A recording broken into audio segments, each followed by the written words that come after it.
సమాజం యొక్క సంఘటితం కోసం దీని ద్వారా భారతదేశాన్ని ఇంకా శక్తివంతమైన దేశంగా ప్రపంచంలో తల్లి భారతమాతను విశ్వగురు స్థానంలో ప్రతిష్ఠించాలని చెప్పి ప్రియతమ ప్రధాని నరేంద్ర మోడీ గారు అయితే కంకణ బద్దులే ముందుకు సాగుతున్నాడో రాజకీయాలకు అతీతంగా వారికి అండగా ఈ దేశ ప్రజలు ఉండాలని చెప్పి ఆ శక్తిని నరేంద్ర మోడీ గారికి ఆ దుర్గమ్మ తల్లి అందించాలని చెప్పి మనస్ఫూర్తిగా తల్లిని వేడుకుంటూ ఎవరైతే వాళ్ళ కోరికలు కోరినో తల్లిని ఆ కోరికలన్నీ తీర్చాలని చెప్పి దేశ ప్రజలందరూ కూడా వాళ్ళ కష్టాలన్నీ తొలగిపోయి ఒక ప్రశాంతమైన వాతావరణంలో నిత్య జీవితం వారు గడిపే విధంగా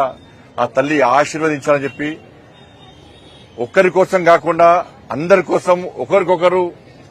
అన్నిట్లో భాగం పంచుకొని కష్టాల సుఖాల్లో కలిసిమెలిసి జీవించే విధంగా ఒక మంచి సమాజ నిర్మాణం కోసం అందరం కష్టపడి పనిచేయాలని చెప్పి అటువంటి శక్తిని ఆలోచనను ఆ తల్లి ప్రతి ఒక్కరికి కల్పించాలని చెప్పి మనస్ఫూర్తిగా అందరూ వేడుకుంటూ అందరూ నిండు నూరేళ్లు ఆయుర ఆరోగ్యాలతో ఒక ప్రశాంతమైన జీవితం గడిపి మీరు అనుకున్న కోరికలను తీర్చాలని చెప్పి ఆ తల్లిని వేడుకుంటూ మరొకసారి అందరికీ